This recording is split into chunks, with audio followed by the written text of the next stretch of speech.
Imagine waking up one morning and the sun is gone.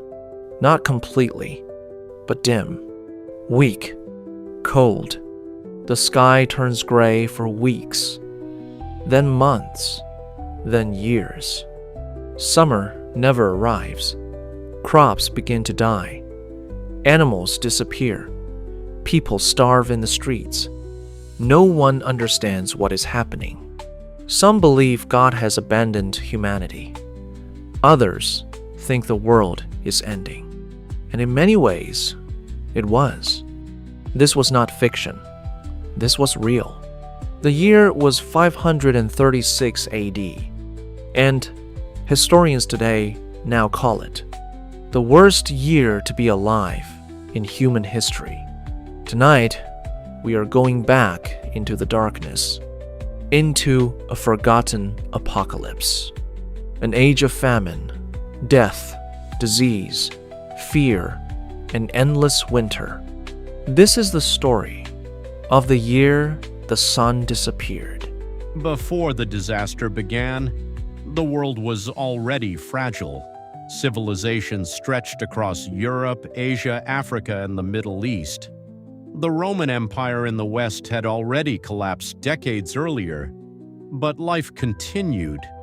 Kings ruled fractured kingdoms, farmers worked the land, merchants crossed dangerous roads, villages survived through harvests and livestock. Humanity depended entirely on nature. There were no power grids, no modern medicine, no food reserves, no refrigeration, no emergency systems. A single failed harvest could destroy entire communities. And then, the climate changed, without warning. In the spring of 536 AD, something terrifying appeared in the sky. A strange, dry fog spread across Europe. The Byzantine historian Procopius wrote, "The sun gave forth its light without brightness. The sun looked blue, weak, almost sick. Daylight resembled twilight. People could no longer trust the seasons.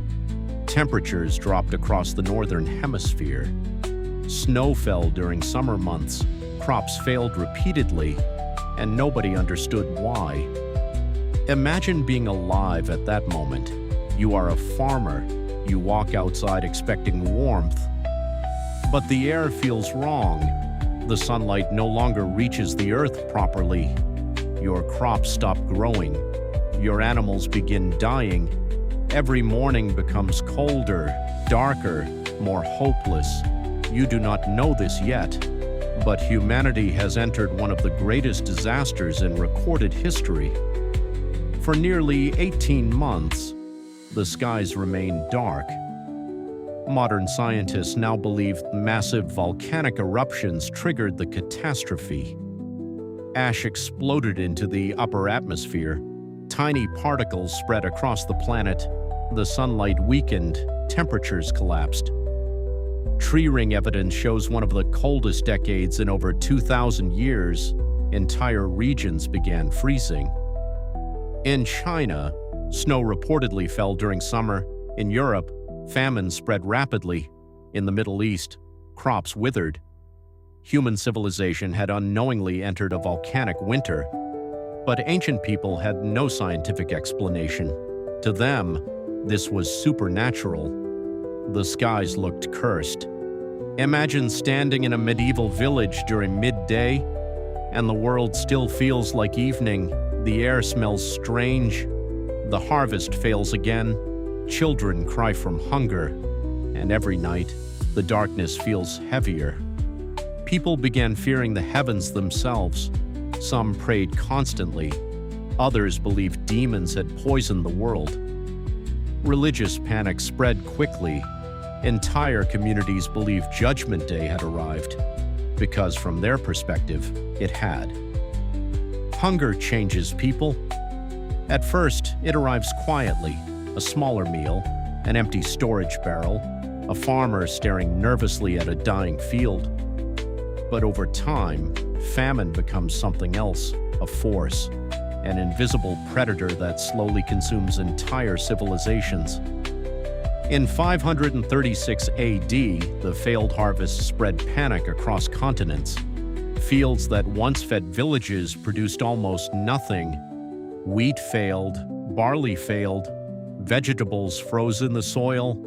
The skies remained gray, the temperatures remained low, and people began realizing the nightmare was not temporary. Imagine being a mother during this period. You have 2 children, your food stores are nearly empty. Your husband leaves daily searching for supplies. Every knock on the door creates anxiety because sometimes neighbors arrive begging for food, and sometimes they arrive to announce another death.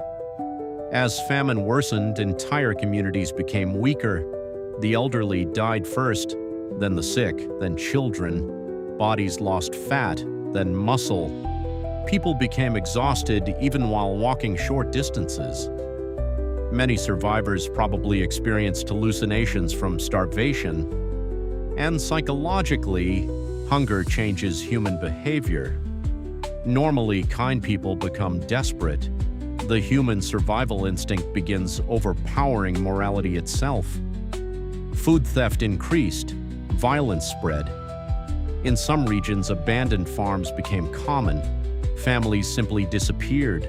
Some fled, some starved, some froze. And through it all, the darkened sun continued, watching silently above them. Imagine standing in a medieval marketplace during this catastrophe. Normally, the streets would be noisy, full of traders, animals, conversation. But now the atmosphere feels wrong. People speak quietly, fearfully. Food prices climb beyond what ordinary people can afford. A small piece of bread suddenly becomes more valuable than tools or clothing, because survival now depends entirely on calories. The terrifying reality is that most people during this era lived only 1 or 2 failed harvests away from starvation, and in 536 AD, multiple disasters arrived together. Cold, darkness, famine destroy civilizations, and that is exactly what happened.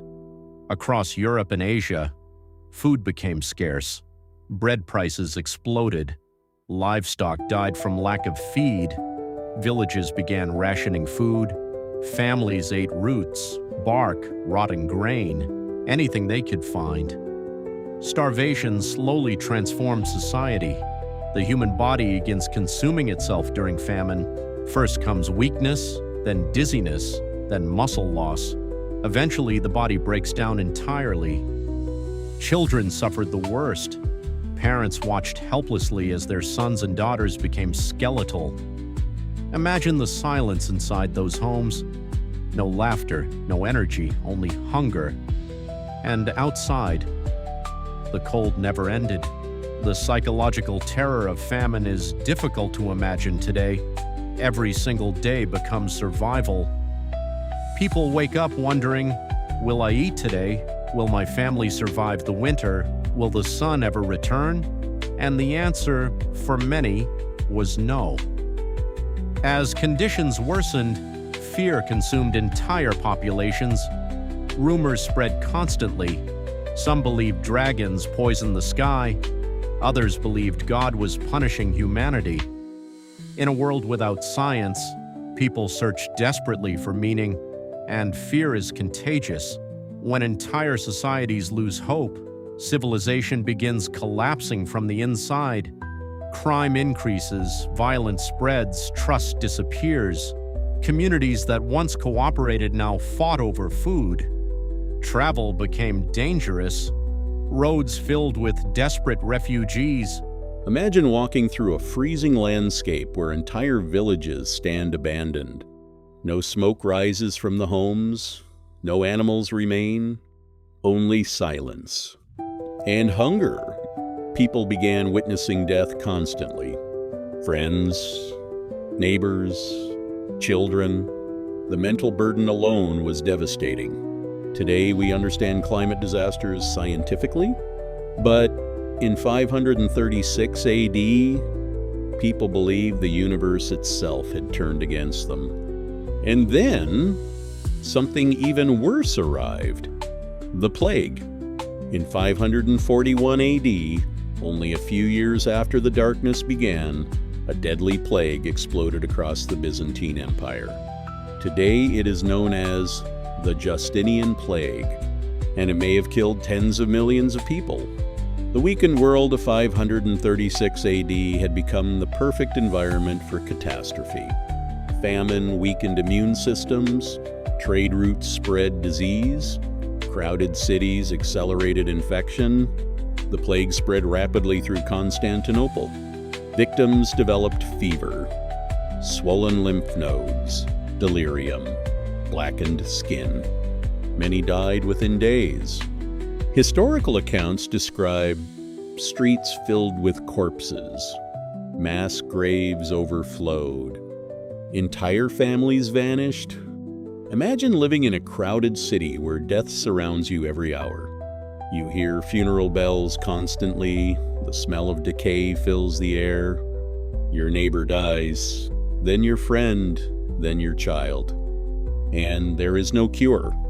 No antibiotics, no hospitals, no understanding of bacteria, only fear.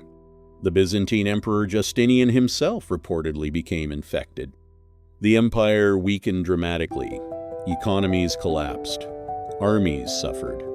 Some historians believe these disasters permanently changed the course of human history because civilizations struggling to survive cannot easily recover. The darkness of 536 AD had already pushed humanity toward collapse. The plague nearly finished the job. To truly understand 536 AD, you must imagine daily life. Not as a king, not as a wealthy noble, but as an ordinary person. You wake before sunrise inside a small wooden hut. The air is freezing. Your stomach aches from hunger. You have almost no food left. Outside, the sky looks gray again. The fields are failing. Your livestock are weak. You have heard rumors that disease is spreading nearby. Your child is coughing. You cannot leave easily because bandits attack travelers. You cannot buy food because there is almost none left. And every night, the cold grows worse. There is no escape. This is what made 536 AD so terrifying. Not just death, but helplessness. Human beings survive psychologically through hope. But during those years, hope itself disappeared. Nobody knew when the skies would clear. Nobody knew if crops would ever renew.